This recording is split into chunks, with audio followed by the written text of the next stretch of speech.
You have the vague awareness that something traumatic has just occurred. You're surrounded in inky blackness that submerges all your senses into nothingness.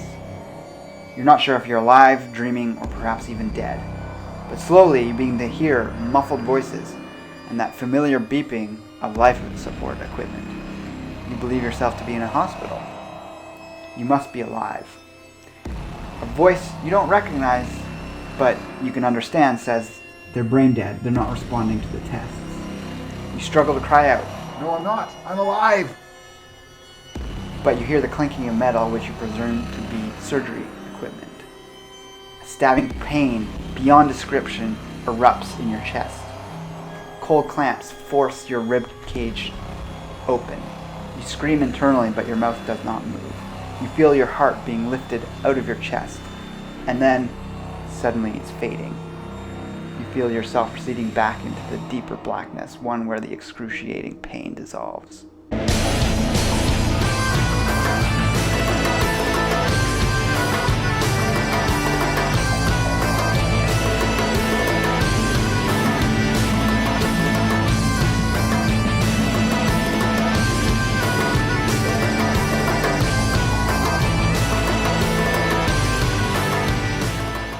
Hello Kindred Longevity Lifestyle Designers, this is Govin here with secretsoflongevity.com. So that little intro was pretty dramatic on purpose. You know, we're leading up to Halloween, wanted to give a bit of that horror vibe. But it might not be too far from the possibility of what may be occurring in some instances of people who have signed their organ donation card and find themselves in some sort of incident, trauma, car accident, what have you, where they end up having their organs taken from them when they're not completely dead or not even necessarily completely past the point where they might be able to recover and lead a full recovery once again. I had never heard of these things until someone shared this one article. It's a little old, it's from 2012, but in the back of my mind I'd sort of always had an intuitive weird feeling around this whole idea of organ donation. I always took it as a personal bias that it just seemed too weird to me, and maybe I have a illogical spiritual inclination that it's not something that was right for me to, sign your donor card or have it on your driver's license that you're open to that occurring, as I believe it is in a lot of Western countries. That's how you give permission for donating your organs after death. But upon seeing this article, looking at it, and then looking into organ donation and the specifics around that, I've been pretty shocked. Apparently, you must actually still be technically your body alive for the organs to still be viable. So what they look for in potential organ donations is that the brain is dead, but the body is literally the brain's just died and they can take the organs while the body's still literally alive. The heart in many cases is still beating. So I'm going to go over a couple things in this video. I don't mean to be scaremongering, a little bit at the start, but that was just, to be in the mood of this season. But I do have a solution at the end, and then we're also going to see some technological advances that are occurring that may help us bypass this problem altogether in the future. Now, the article that got it all started for me, link number 1 below, is from LifeSite News, and it was actually a story talked about on multiple sites. I'm just going with this website because it had the most in-depth article from what I could see, despite it being, a pro-life sort of anti-abortion site. Just disregard that if you feel strongly about that issue, and consider what is said in this article. Patrick McMahon, a nurse practitioner and Air Force combat veteran, is launching this lawsuit alleging that major organ donation group within the U.S. or within New York is using a quota system for obtaining viable organs. So this creates an incentive to get organs as opposed to just relying on whether someone is viable for organ collection or not. I'm not going to go into massive depth on this particular article, but this is interesting because there's the claim that 1 in 5, at least according to the practices of this one company. I'm not sure if it's reflected in other countries around the world. Obviously in the US that's going to operate a little bit differently than in Canada here, for instance, I don't know much about how it works, but I'm assuming they use similar tests to find out whether someone is brain dead but body alive still. And whether that in Canada or other Western countries meets a similar rate of 1 in 5 still technically being alive or possibility of them recovering. We don't have evidence of that. And we have to also acknowledge that there's an industry behind this which could be creating the bias to prematurely harvest organs, which is everyone's worst nightmare, as you can see from the horror example I gave. Now, before I go further, I will read one testimonial of a surgeon, or maybe it was an anesthesiologist. So this is from the second article below, which was a Wall Street Journal article. And it says, in a 1999 article in the peer-reviewed journal Anesthesiology, Gail A. Van Norman, a professor of anesthesiology at the University of Washington, reported a case in which a 30-year-old patient with severe head trauma began breathing spontaneously after being declared brain dead. The physician said that because there was no chance of recovery, he could still be considered dead. The harvest proceeded over the objections of the anesthesiologist, who saw the donor move and then react to the scalpel with hypertension. So the anesthesiologist is always monitoring several things, including blood pressure, and they do this in routine surgeries so they can increase the amount of anesthetic if the person appears to be coming out of their sleeping sedated state, because the last thing you want is someone to fully wake up in the middle of a freaking surgery. But in this case, we're talking about ripping someone's chest open or whole body cavity and removing several organs at once usually. And if you actually spend any time reading the sort of anti-organ donation activist type websites out there, which I never even knew existed, there are a lot of different stories like this where there's an anesthesiologist or someone in surgery or even a doctor, or in some cases they do halt something and that person makes a recovery and then is fully alive and reports that they could hear what was going on. They couldn't obviously open their eyes. And actually during organ donation they often administer a paralysis drug, but there's nothing, as far as I know, in most countries, if not all countries, where they administer anesthetic.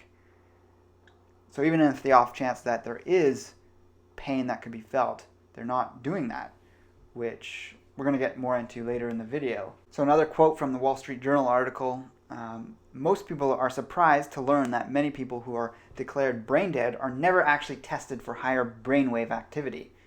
So what they actually do is they test the brain stem, and if that's dead, they assume the entire brain's dead and that there's no recovery possible, and that the person is truly dead, but their body might still be functioning, kind of like in a vegetable type state.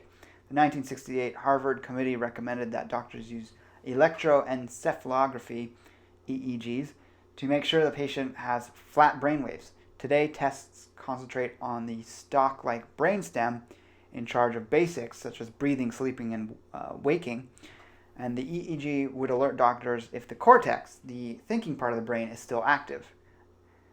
But various researchers decided that this was unnecessary. Cost too many resources to test dead bodies, apparently, to see if they were still alive and possibly able to feel pain. So it was eliminated from the mandatory criteria in 1971, and they reasoned that if the brainstem is dead, the higher centers of the brain are also probably dead. But in the last two studies before the 1981 Uniform Determination of Death Act, some brain-dead patients were found to be emitting brainwaves. One from the National Institute of Neurological Disorders and Stroke in 1970s found that of 503 patients who met the usual criteria of brain death, 17 showed activity in an EEG.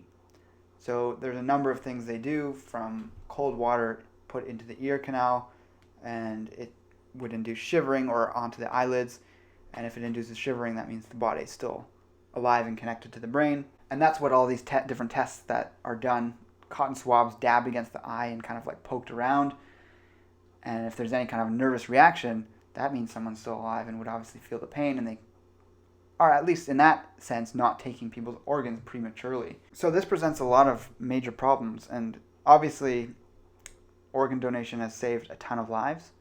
I'm not saying that we shouldn't help people.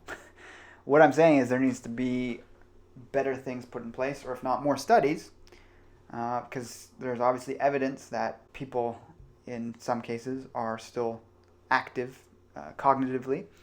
Whether or not that's connected to their nervous system is up for debate. So the reason they can't actually wait for a complete stopping of the heart and all these different bodily functions 100% to take organs, organ damage occurs very quickly after death when the heart stops beating.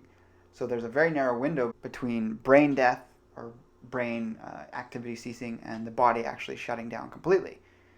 So that's why in a lot of cases if someone dies suddenly and completely, their head's completely smashed open, or they're impaled and their heart stops beating, they can't be used, or at least their body parts can't be used. Perhaps certain body parts like joints might be able to be used, but out of the organs, they don't have the ability to use those if the person's completely dead.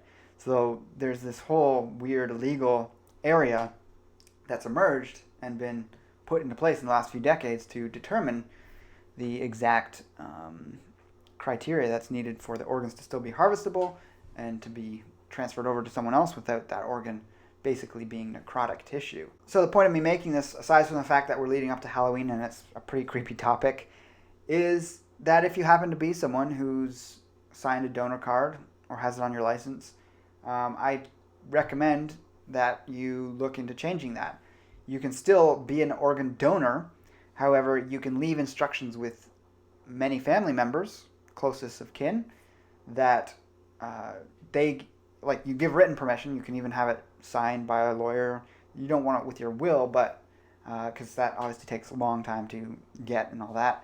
But if your immediately family knows and you happen to be in an accident and you're in hospital and they're with the doctors that are saying, okay, shut down life support, and by the way, we have this letter saying he gives permission for his organs to be taken, but if you try and do that with your organ donor card being signed, there's just a standard procedure. But if you leave it with your next of kin, you can specify what it is you want to have happen.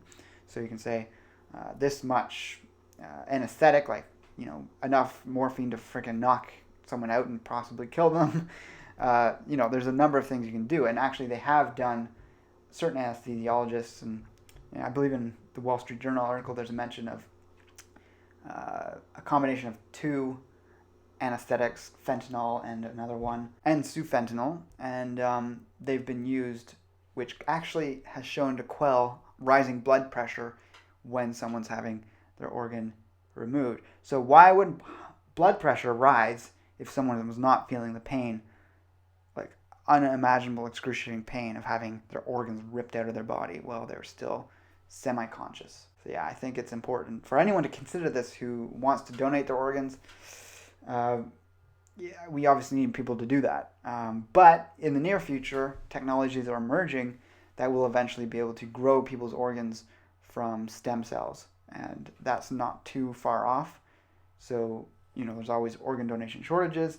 I think in time we're going to see that those will be overcome and people won't even have to bother with getting organs from other people, because there's more complications, because people need to take immune suppressing drugs if they've taken an organ. So if you have organs grown from your own stem cells, they're going to be compatible with your body, and that is going to be ideal.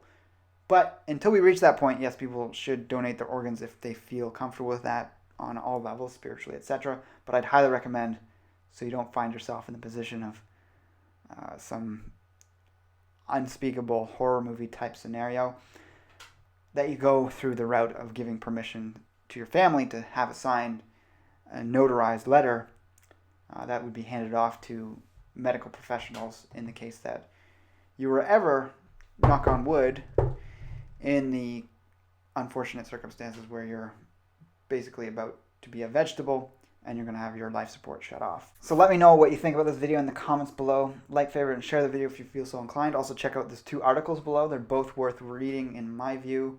This is just something I'd never heard of before. I always wondered, why do I have this thing in the back of my mind where it's like, there's no way I'm going to donate my organs. I think it was just a visceral thing that I just didn't feel comfortable with the idea of.